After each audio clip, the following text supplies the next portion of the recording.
Welcome to The Explainer. Today, we are diving deep into a legendary workout, one that's designed to absolutely smash through plateaus and help you build some serious muscle. But here's the catch. Its intensity comes with a very real risk.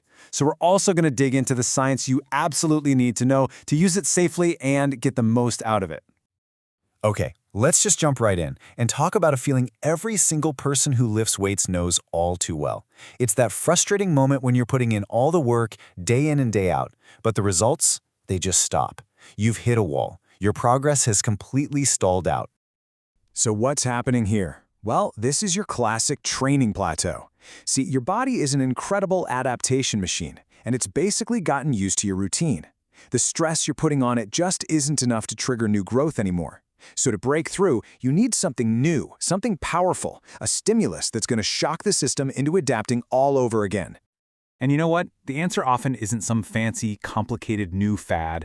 A lot of times it's about going back to potent, tried and true, old school principles. And today, we are looking at a particularly brilliant and, let's be honest, brutal solution that was developed by one of the most influential figures in all of modern strength training. Let's meet the 6-12-25 workout. This method was created by the prolific Canadian strength coach, the late Charles Poliquin. This guy was a legend, famous for his uncanny ability to get professional athletes stronger and faster, and this workout, it's a perfect example of his intense, no-nonsense, results-driven philosophy. So how does this beast actually work? Well, the heart of the workout is built around a concept called a triset. It's simple, but brutal. You pick one muscle group, let's say your chest, and you hammer it with 3 different exercises, one right after the other, with basically zero rest in between. The idea is to completely exhaust that muscle before you finally earn a 2 to 3 minute rest. Then you get to do it all over again. Now, those numbers, 6, 12, and 25, they are not random, not at all. Each one has a very specific job to do. The first exercise is for 6 heavy reps, targeting your fast twitch fibers for pure raw strength.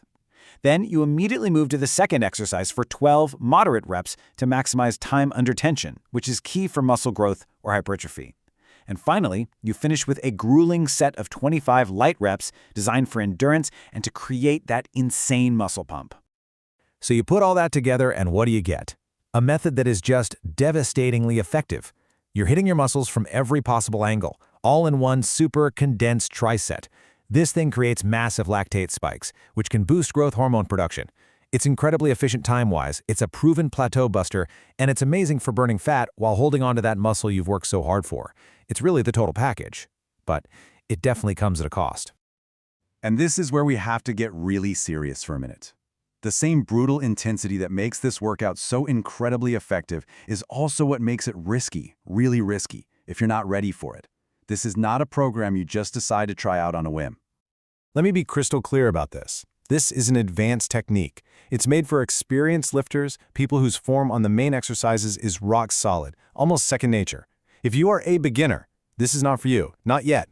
Focus on the basics first. Pushing the failure with bad form is a surefire recipe for injury, not for gains. This quote right here, it just perfectly captures the mindset you need. The goal isn't just to finish the reps. It's to push yourself to the absolute limit on every single set, so much so that you are desperate for that 2-minute rest period. And it's this extreme physical and mental demand that leads us right into the critical science of stress and recovery. To really understand the risks that come with a program this intense, we need to look under the hood. We have to see what happens inside the body when that extreme training isn't balanced out with enough recovery. We need to talk about the overtraining spectrum. This brings us to a condition called overtraining syndrome, or OTS. And listen, we're not just talking about feeling a little bit tired or sore. OTS is a serious clinical condition. It's defined as a long-term drop in your performance that's caused by your body being in a prolonged state of just not adapting. Recovery doesn't take days here. It can take weeks, months, or in really bad cases, even longer. This chart here does a brilliant job of showing the entire training continuum. See, all training starts on the left with overload and some fatigue. That's normal. With good recovery, your performance goes up. If you push a little harder into what's called functional overreaching, your performance might dip for a bit before it skyrockets. That's a sweet spot.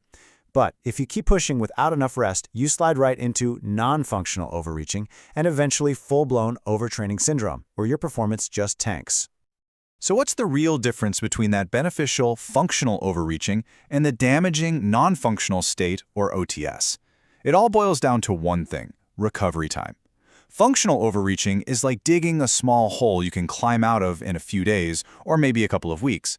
Overtraining syndrome is like digging a giant crater that can take you months or even years to fully recover from.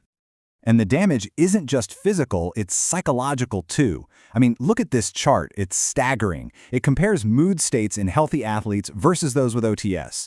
Sure, fatigue goes up for everyone, but look at the black bars for overtraining syndrome. You see these huge negative shifts in things like anger and vigor. But the most dramatic, jaw-dropping spike is in depression. It is the single most significant psychological marker of the syndrome.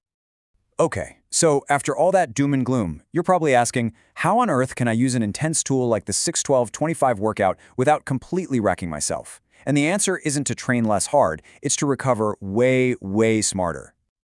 The real secret to long-term progress is mastering this balance.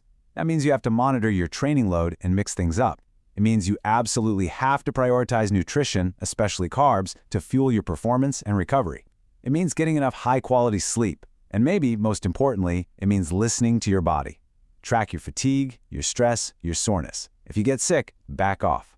And for a workout as intense as the 6-12-25, you never do it more than once or maybe twice a week for any given muscle group, period. At the end of the day, the 6-12-25 method is a phenomenal tool. It's a weapon for an experienced athlete who's looking to shatter a plateau. But the real key, the thing that unlocks your long-term potential, lies in how you answer this simple question. Pushing hard when your body is recovered builds you up, but pushing hard when your body is already beaten down, that just digs you into a deeper hole. And knowing the difference, well, that's everything.